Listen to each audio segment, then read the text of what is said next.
ইতালির ভৈরবে উপজেলায় জাতীয়তাবাদী ফোরাম ব্যানিসের উদ্যোগে পিকনিক ও বনভোজন অনুষ্ঠিত হয়েছে।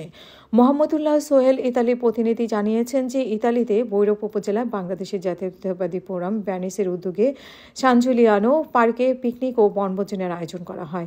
ভ্যানিস স্থল ও ভৈরব বিএনপির পরিবারের পক্ষ থেকে সুসম্পর্ক বজায় রাখা এবং ভ্রাতৃত্ববোধ সৃষ্টির লক্ষ্যে এই পিকনিকের আয়োজন করা হয়েছে। প্রবাস মানে ব্যস্ততা, সেই ব্যস্ততার মাঝেও একটু আনন্দ পেতে ছুটে আসি পিকনিকে।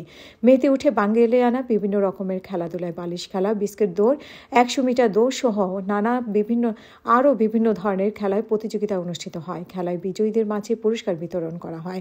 পরে সংক্ষিপ্ত আলোচনা অনুষ্ঠিত হয়। সংক্ষিপ্ত আলোচনায় সভায় সভাপতিত্ব করেন মুস্তাফিজুর রহমান রবিন।